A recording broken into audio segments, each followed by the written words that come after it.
So is it already on? So thank you for the kind introduction, and first and foremost, thank you for having me here, because when I attended AWE last year for the first time, this was exactly 3 weeks after I stumbled into my new job, into my new project, and into the mesmerizing world of XR, and I had no idea what I did. And I asked a lot of people a lot of stupid questions, and I got the brilliant answers back, and without these people, some of them are in the room, I would not have been able to develop what we did and what I'm going to present today. And I'm very grateful for this. So please do use this conference to get in touch with each other and ask any question. So if I can be of any help for you, just let me know.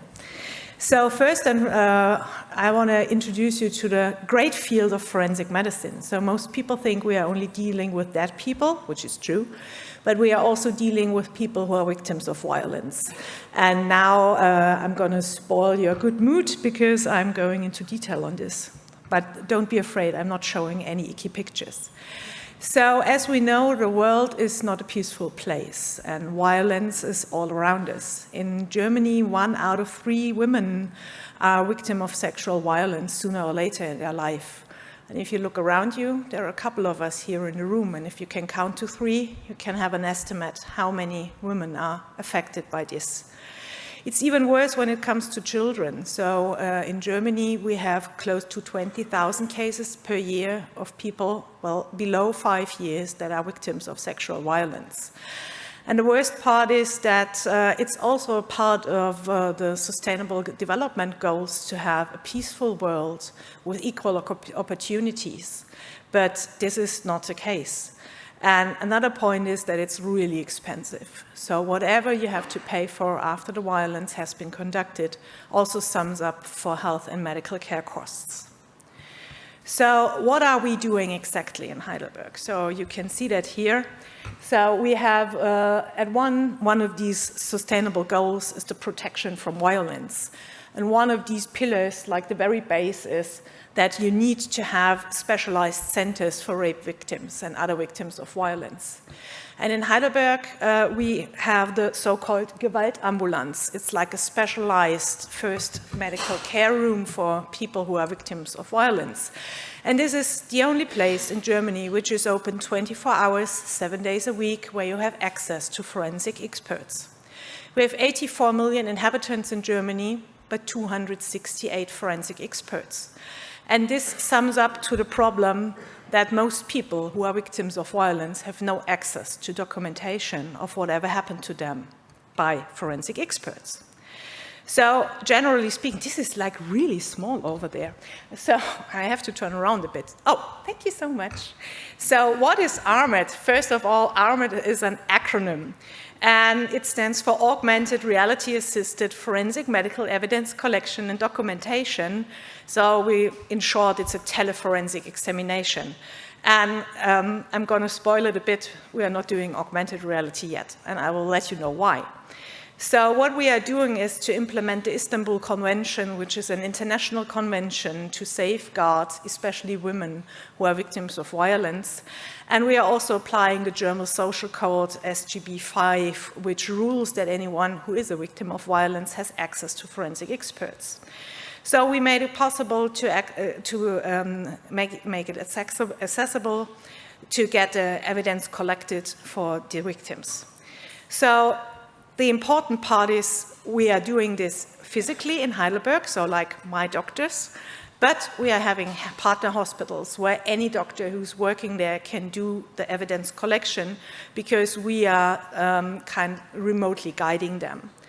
So there is no XR, there is no VR, there is no fanciness, but a very dear colleague just said that the fanciness of our project is its simplicity because it's working. And it's a real use case. This is not something that some tech-savvy people have thought of in their little, like, dark rooms in the underground. So this was developed right in the middle of the medical everyday procedures, and it was developed together with medical doctors. And sometimes this was a bit hard, but we kind of made it. So what are we doing exactly? So just imagine you're going to any given hospital somewhere, doesn't matter where, and you will find any kind of doctor there. And if, in this case, so the young lady with the ponytail, she's a victim of violence coming with a guardian to help her. And she will talk to the doctor, and he, in this case, it's a he, we are all female team, and we wanted to have some equality, so we included a male person as well. So he will tell them, we have a new opportunity to get you documentation which is suitable to go to court to if you want to afterwards, because this is done by forensic experts. And on the little PC in the background, you see our, well, in the end, it's a system to make it possible to exchange data. And I cannot go into detail because it's not published yet, and it's a rather novel approach. So people are well aware that there will be an examination which is broadcasted by Wi-Fi to that computer sitting on the desk and then transferred to Heidelberg to the forensic medicine department. So the examination takes place, and the doctor, like the examining physician in our partner hospital, is wearing a headset. Currently we are working with the RealWare Navigator, and we are rather happy with that. And the little lady sitting there in the top box, that's the forensic expert in Heidelberg, and she's following the whole examination. She sees from the same angle, and she hears whatever is spoken in the room, and she can keep track of all of this in our portal service system. And most importantly, and I know it sounds a bit silly, she hits the button, take photo. Because if the forensic expert hits the button, take photo, this photo is officially taken by a forensic expert and will hopefully be court-proof. Hopefully, because the whole system has only been running since June of this year, and none of the cases that we've encountered so far has gone to court yet, because this takes like forever in Germany, a couple of months, but we are very positive that this will stand ground in court. And after the examination is finished, the physician who undertook the examination, the forensic expert, will discuss a little bit further and close the file. So all of the data is stored on Heidelberg servers all of the time, which is rather important. So our initial idea was to use the HoloLens. So I inherited this project from another project manager who was crazy about the HoloLens, and well, it was not the best choice because it only caused problems. First and foremost, just imagine you're a 5-year-old child and you're a survivor of sexual violence, and your mother or your father brings you to a doctor and he or she walks in wearing a HoloLens. Is this what you want to see? Definitely not. So we need to maintain eye contact between the doctor and the patient at all times, because this is also an issue of trust. And this is traumatized people we are dealing with. So I want to keep that in mind. And another thing that we thought would be like super cool to have some augmented reality, additional data being shown on the body, like CT data, MRT, X-ray, whatever. And we found out, well, there's not a suitable AR headset in the market yet. So I've been running around different conferences, talking to tons and tons of people, but at this point, there is no head-mounted display with any kind of extended reality that can be used in our case. And most importantly, with the HoloLens, and what surprised me the most, as soon as you're wearing examination gloves, which makes total sense when you're collecting data after a sexual assault, the menu of the HoloLens will constantly pop up. And this freaks doctors out. And once they are freaked out, they will not use the technique anymore and the hardware. So we ditched the HoloLens. So if you're interested in 4 second-hand HoloLenses, please let me know. We switched to the RealWare Navigator. So it's a bread and butter solution. But me personally, being German, I love a good slice of bread with butter. But there were a couple of other obstacles that we had to overcome. And I want to share this with you as well, because if somebody would have told me something like this last year, it would have saved me a lot of time and a lot of money. So in Heidelberg University Hospital, we are not allowed to use any cloud data, because the problem is we have like the data protection in Germany. And then we have medical data of people who are victims of violence. And this is like the tiny spot of the whole pyramid of data protection, which is data of children who are victims of violence. So we are not allowed to use any storage anywhere else but on our on-premise servers, which have to be physically in the same building. Yeah, it sounds crazy, I know. And it was very hard to find a way to include German data protection into our whole workflow. So we needed an on-premise setup. Another thing, obviously, we already had a patient management system because this place has been running for quite a time. So we needed a seamless integration because it was impossible to stop the whole process and just like say, okay, it's going to be 2 days where the whole IMED system, the patient management system is down and then we start it again. This is not possible. So it has to be getting into the whole thing seamlessly in a running process. As I said before, we need a user-friendly and non-scary hardware, both for patients and physicians. And I can tell you, medical doctors are not like the spearhead of innovation. That's at least what I learned so far. They are very happy to experiment, but in the end, they are also very happy to get out of the experiment again if they don't like the outcome. And they're happy with the RealWare Navigator, so I'm very glad. Another thing is we need a high image resolution, so it should be possible to take pictures with that headset of 2 tiny dots that are 0.5 millimeters away from each other from a distance of 10 centimeters. At the moment, this is not quite working 100%, but we're getting there. But taken together, there is no suitable XR headset which we can use for like extended reality. But we are happy with what we have because it really solves the problem. So the physicians in our partner hospital, they perform the intake and examination, documentation, and evidence collection, so swabs, fibers, whatever you can find on the person attending there. And it's also possible to have very young doctors, unexperienced doctors doing this examination. And these are usually the ones who are doing the night shifts, because they get a remote expertise from the forensic expert in Heidelberg, so this is no problem at all. So the examination is transmitted in real time, and in the Institute for Forensic and Traffic Medicine, IFTM, we are definitely supporting the doctor out there. And the 2 ladies you see in the picture, the one wearing the RealWare headset, that's my colleague, Dr. Yasmin Talab. She's like a real doctor. We have some real doctors in the team as well, medical doctor. And the other lady is Aisha Landmann, who is like the Swiss Army knife of our institute. She's able to do anything, anytime. And so they are the models for this. But this is like a real examination situation, like we are carrying them out at the moment in our partner hospitals. So at our institute, we have the forensic expert just casually chilling in the office and having a look at different data. So in this case, it's the director of our institute, Professor Katrin Yen, and she's following the examination from the examiner's perspective. And this is a very pivotal point, because when you go to court, it has to be the same point of view. So there were a couple of ideas with GoPros or 360 cameras, but as soon as you shift the point of view, this might cause a problem in court. And for most cases, this is a rather, well, integral part, because I'm very happy to live in Germany where everybody has a lawyer to defend him or her, but these guys and girls, they are usually doing their very best to defend that person. And if it's there like this glitch in the matrix, that we are having a picture which is not court-proof, and the whole case is not won by the person who should have won, I do not want to be the person whose fault this is. So we are very happy that with this solution, we have the same point of view. And also communication is possible directly between the 2 doctors, and we can give assistance and retrieve and save data. We are also evaluating the whole procedure and giving feedback, and we also have a supervisor position. So this supervisor, we are currently not using this because at the moment we are only carrying out very few of these telemedical examinations.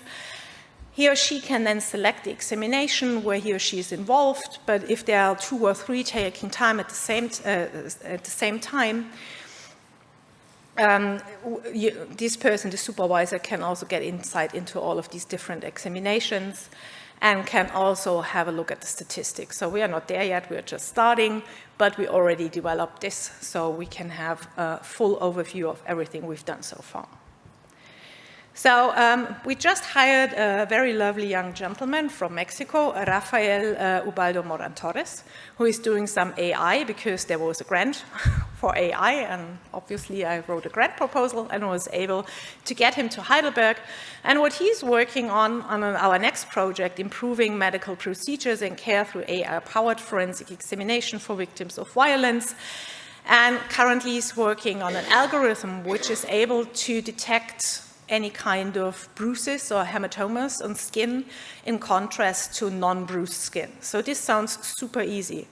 And it is super easy as long as your skin is white. Because there's very limited data on skin tones and the Fitzpatrick scale, which goes from 1 very bright to 6 very dark. So especially in forensic medicine, there's literally no data for people with a Fitzpatrick scale skin tone of 3 and higher, which is highly unfair, and I think it's racist.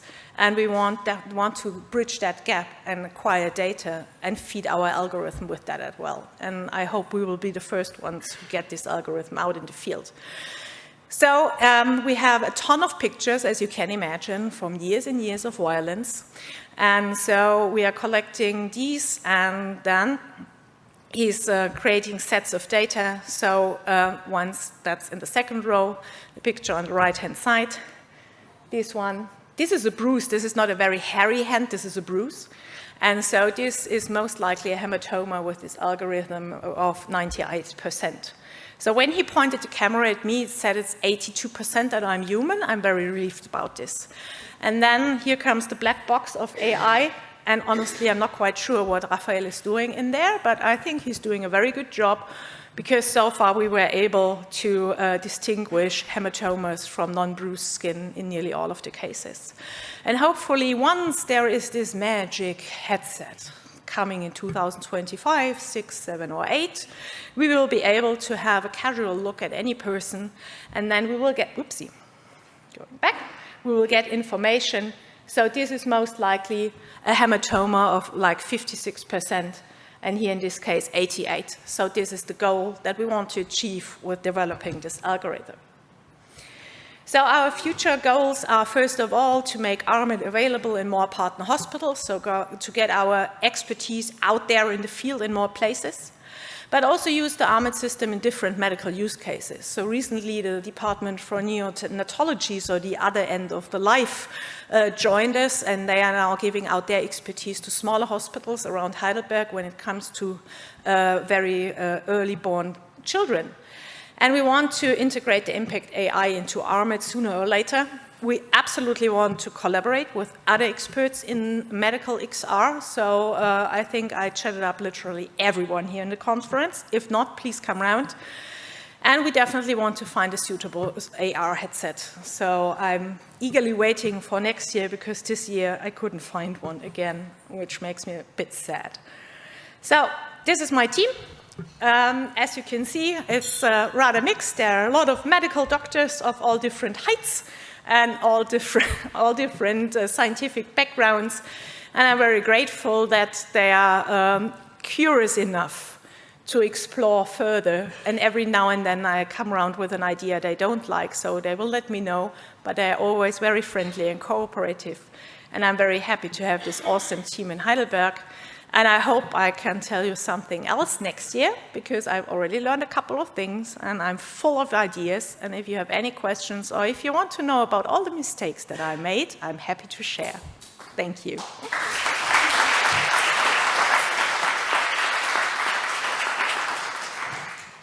Yeah, thank you very much, Dorothea, and sorry for my misleading presentation for you in the beginning, but you made it very well clear that I was wrong.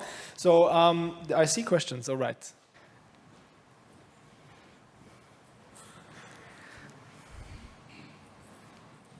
Hi, so thank you very much for the super interesting talk. I have one question. You already mentioned when using the HoloLens that sometimes the end user just won't use the device. And that's something that I'm very curious about the navigator, how much effort you put into training your medical doctors to use the device and to wear it and to put the display where it should be. So with the RealWear Navigator, it was super easy because I did not have to train them at all. I charged it, I gave them the whole box, and I said, please try to use it. And they were able to do it on the first trial. So switching it on, getting everything adapted to their point of vision and point of field, and I would guide them through the software. So we're working with Sphere, which was formerly called HoloOne. It's a Swiss company, and I do not get money for telling you that it's a great company, wonderful people, very fast workers, very reliable, very Swiss, very expensive. But no, honestly, we're very happy with them. It was very, very easy to get our medical doctors on board with the RealWear Navigator because it's not scary. It's just like a headband with a tiny bit of plastic that's perfectly fine. So this was easy as pie. And also when we are sending, another thing is because we are sending out the hardware to our partner hospitals, and you can just send them by post. And if they are dropped like 10 times in the traverse, nobody cares because they're really robust. And another thing I really like about the RealWear Navigators, and again, no money is paid for this. I'm a huge fan of them. You cannot only drop them to the floor, but you can fully disinfect them. And in a medical context, this is really important, that you can wipe it down with some disinfectant, because with the HoloLens, as we all know, if you wipe them with a disinfectant, you do that one time only. And yeah, I can highly recommend this system, honestly. Yes, thanks for the presentation. We've been discussing earlier, as you know. So if I understand well, your two main challenges are more user-friendly hardware. Mm-hmm. Have you checked, let's say, maker spaces or organizations, internationally, with whom you could build customized devices that will fit the need of that specific use case? And a quick question about the AI part. You probably will encounter some challenges in the data storage or the algorithm that'll be trained on this data. Most of the companies building them are just not based in the EU, so I can hardly see them going through the regulation. What's your work around that? Yeah, okay, for the first question with the fully customizable, whatever, hardware, this was not possible within our project because we did not have enough money. I'm very open about this. So we were able to pay for off-the-shelf hardware, but we couldn't also take the time to get something manufactured specifically for our needs. But if you know someone who can shoot that magic silver bullet of the perfect AR headset, please let me know. And the second question for the workaround, it's stressful, and we are occupying a huge chunk of the server space of the Heidelberg University Hospital for our data. So this is also an on-premise setup. And I know it's very medieval, but yeah, that's the way it is. Okay, thank you very much. Yeah. One last question, very quick one, the quick answer, please, because then we stay in time. So. Thanks for the very interesting presentation. I was wondering, what about just an eye tracker? Because that's often used for remote work, and you can take photos and that kind of thing, and you can also even track where the physician is looking through the gaze. So you really have the point of view, actually, of the physician. Yeah, thank you for the question about the eye tracker. This is something which is absolutely not necessary at this point, because we just want to get our expertise out in the field, and that's what we do at the moment, but it's a great idea for the next step within ARMED. Thank you.